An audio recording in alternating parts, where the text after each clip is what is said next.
Hi అండి, నేను మీ Divya. Welcome back to dine with Divya. ఈరోజు వీడియోలో స్పెషల్ రెసిపీ ఏంటంటే హోమ్ మేడ్ రసం పొడిని ఎలా తయారు చేసుకోవాలో మీతో షేర్ చేస్తున్నాను. చాలా ఈజీ రెసిపీ అండి. చాలా సింపుల్ ఇంగ్రీడియంట్స్తోనే అన్ని ఇంట్లో ఉన్న వాటితోనే చాలా సింపుల్గా తయారు చేసేసుకోవచ్చు. ఈ రసం పౌడర్ని ఒకసారి చేసి పెట్టుకుంటే 5 నుంచి 6 నెలలైనా చాలా ఫ్రెష్గా ఉంటుంది. మనం రెగ్యులర్గా చేసుకుని చారులోకి వేసుకుని వండుకుంటే చాలా టేస్టీగా ఉంటుంది. ఈ ఒక్క రసం పౌడర్తో చాలా రకాల రసం రెసిపీస్ని మనం ఇంట్లోనే తయారు చేసేసుకోవచ్చు. సో మరి ఇంకా లేట్ చేయకుండా ఈ హోమ్ మేడ్ రసం పౌడర్ని ఎలా తయారు చేసుకోవాలో చూసేద్దాం. ఈ రసం పౌడర్ని తయారు చేయడం కోసం ఒక పాన్లోకి 1 కప్పు దాకా ధనియాలను వేసుకుని లో ఫ్లేమ్లో 5 నిమిషాల పాటు దోరగా వేయించుకోవాలి. ఇవి గ్రామ్స్లో చూస్తే 80 గ్రాముల వరకు ఉంటాయండి. ఈ ధనియాలను ఎక్కువసేపు కూడా వేయించక్కర్లేదు, కాస్త దోరగా వేగితే సరిపోతుంది. ఇలా 5 నిమిషాలు వేయించిన తర్వాత వీటిని ఒక ప్లేట్లోకి తీసుకుని పూర్తిగా చల్లారే వరకు పక్కన పెట్టేసేయండి.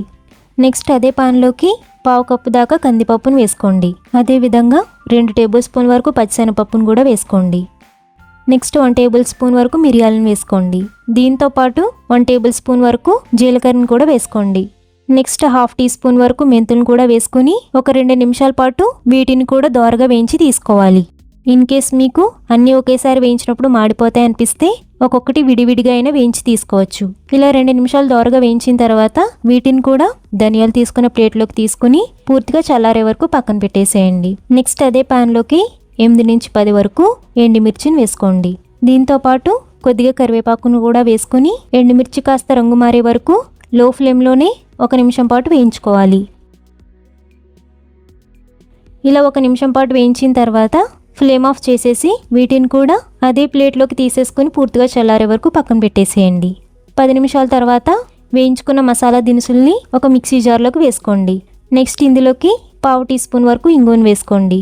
నెక్స్ట్ 1/2 టీ స్పూన్ వరకు పసుపును వేసుకుని మెత్తగా బ్లెండ్ చేసుకోవాలి. చూడండి, ఇలా మెత్తగా బ్లెండ్ చేసుకుంటే సరిపోతుంది.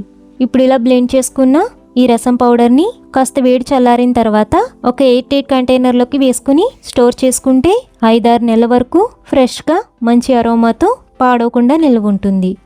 ఈ రసం పౌడర్ని ఇంట్లో ఒక్కసారి చేసుకున్నారంటే ఇంకా బయట కొనే ప్రసక్తే ఉండదు. అంత గుమగుమలాడుతూ చాలా టేస్టీగా ఉంటుంది. మరి మీరు కూడా డెఫినెట్గా ట్రై చేస్తారు కదా.